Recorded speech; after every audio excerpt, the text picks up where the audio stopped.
श्री राम जय जय राम। श्री राम जय जय राम।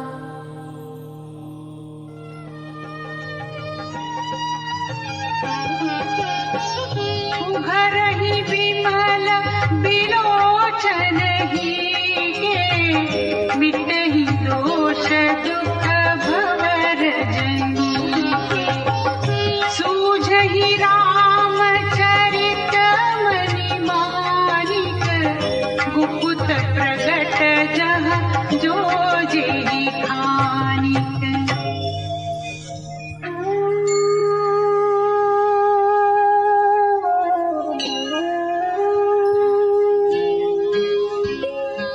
जथा सुवंजन अंजितृग साधक सिद्ध सुजान कौतुक देखत शैलवन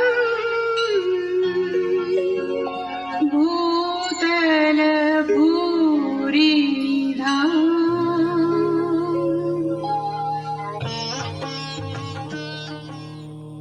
सनातन धर्म ज्ञान गंगा चैनल में आप सभी का स्वागत है। मेरे प्यारे कृष्ण भक्तों, मेरे प्यारे राम भक्तों, आज वीरवार के दिन हम श्री रामचरितमानस से बालकांड के प्रथम सोपान के चौपाई नंबर 4 और दोहा नंबर 1 को भगवान श्री राम जी की कृपा से सरल रूप में सुनने और समझने का प्रयास करते हैं। जय श्री राम जी की, जय श्री कृष्ण जी की।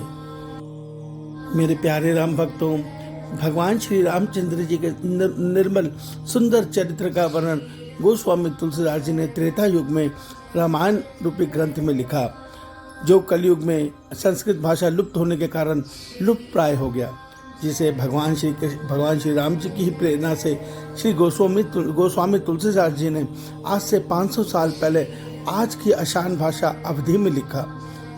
हम उसी श्री रामचरितमानस को आज की सरल हिंदी भाषा में सुनने और समझने का प्रयास कर रहे हैं, और आप भी इस निर्मल चरित्र को, भगवान जी के निर्मल चरित्र को सुनिए, समझिए, विश्वास मानिए। जो भगवान श्री राम जी की सुंदर रामायण को, रामचरितमानस को निष्काम भाव से प्रभु में प्रेम जगाकर सुनता है, उसके हृदय में प्रभु के प्रति निर्मल और अन्य निष्काम प्रेम प्रभु की कृपा से ही प्राप्त होता है।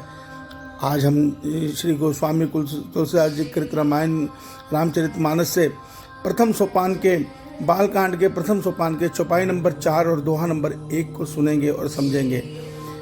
दोहा नंबर 4 में गोस्वामी तुलसीदास जी श्री गुरु जी के चरण रज के महिमा का वर्णन कर रहे हैं। उन्होंने इसी चौपाई के नंबर 3 में कहा था कि जो अपने माथे पर गुरु जी के चरण रज को लगाता है, उसके हृदय का दिव्य दृष्टि प्राप्त होती है।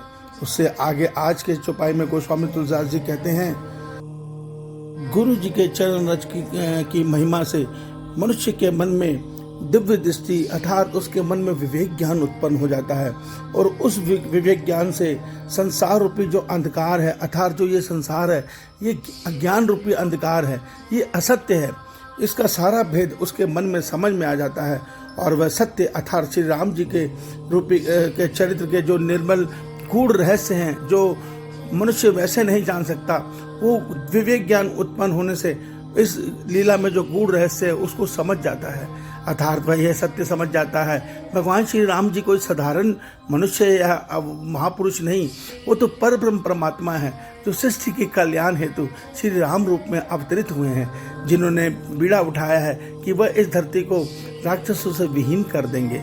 मेरे प्यारे राम भक्तों, इससे अगले ही दोहे में गोस्वामी तुलसीदास जी कहते हैं, श्री गुरु जी के चरण रज की जो महिमा है, जिससे हृदय में विवेक ज्ञान उत्पन्न होता है, ये उसी तरह से है जैसे सिद्धांजन नाम का जो अंजन होता है, जो आंखों में लगाने की एक वो है औषधि है, उसको लगाकर साधक जन पर्वतों, वनों और पृथ्वी के अंदर जो खाने हैं, किसी भी सोने की खान, कोयले की खान, सबको जान लेते हैं, पहचान लेते हैं। ठीक इसी प्रकार श्री गुरु जी की कृपा से मनुष्य के मन में विवेक ज्ञान जागृत हो जाता है, और वह मनुष्य उस विवेक ज्ञान से प्रभु राम जी के निर्मल यश को समझ लेता है, जान लेता है, और उनके प्रति अनन्य प्रेम में बढ़ जाता है।